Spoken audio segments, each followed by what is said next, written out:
Hello, the topic to be discussed today is regarding electrochemistry lesson 11A.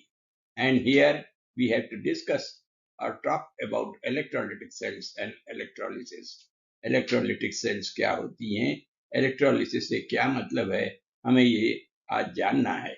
लेकिन जरूरी ये है कि हम points of differences between galvanic cells and electrolytic cells को फिर से समझ लें, रिकॉल कर लें, याद कर लें.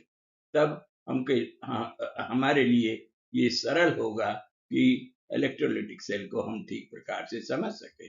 अब पॉइंट्स ऑफ डिफरेंसेस ये तो मैं आपको पहले ही बता चुका हूँ. Here in case of galvanic cell the chemical energy is converted to the electrical energy, and it uh, favors a spontaneous reaction. That is a reaction which can occur of its own. Whereas in case of electrolytic cell, the electrical energy is converted into chemical energy, some type of chemical products are formed, and a non-spontaneous reaction sets in. अब आप देखिए ये points of difference तो हमने आपको tablet कर दिया हुआ है, और साथ ही साथ ये जो जो डायग्राम्स हैं या फिगर्स हैं, इसके बारे में भी हम चर्चा कर सकते हैं कि इलेक्ट्रोकेमिकल सेल क्या होता है, गैल्वेनिक सेल क्या है, और इसके सारे डिटेल्स हम पहले पढ़ चुके हैं. अब आइए इलेक्ट्रोलाइटिक सेल्स के बारे में बात करें. इलेक्ट्रोलाइटिक सेल्स में विशेषता ये है कि current is supplied from an external source.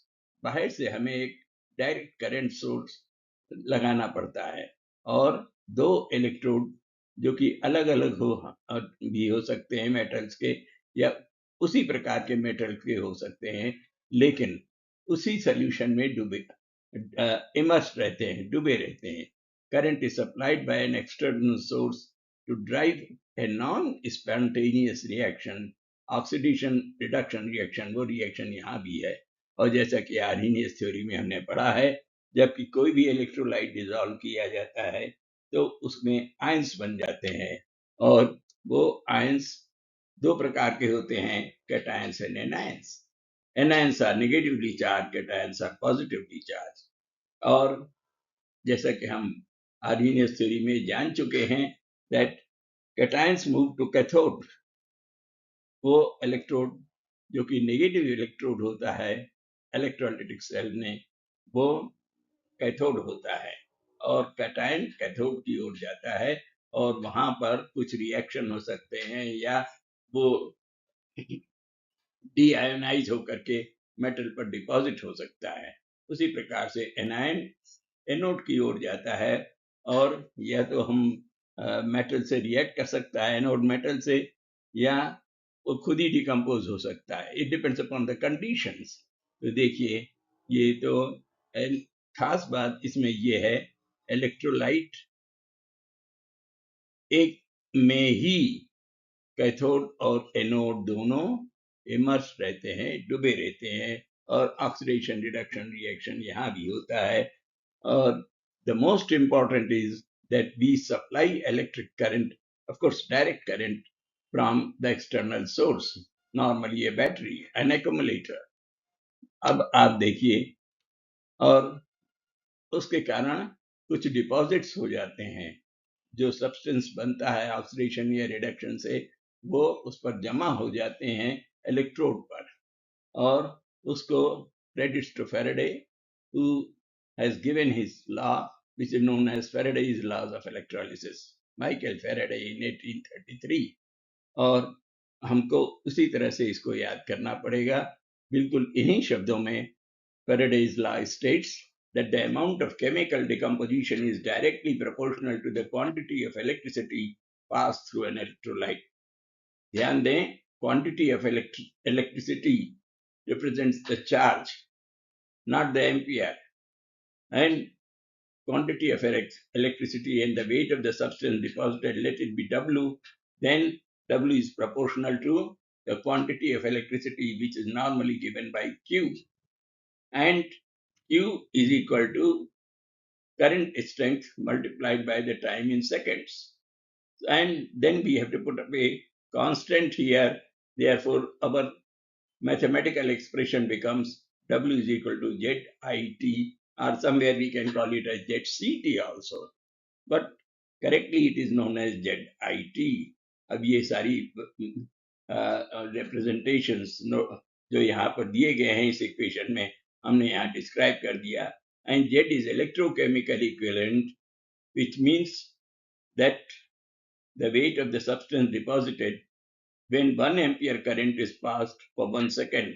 I की वैल्यू और T की वैल्यू एक एक लग दें. 1 ampere 1 second. I means the current is strength. Then W becomes equal to Z, and that Z is known as electrochemical equivalent. ध्यान दें, chemical equivalent अलग चीज है, electrochemical equivalent weight अलग चीज है, and time, most important, is to be substituted in seconds, is during which the electricity is passed.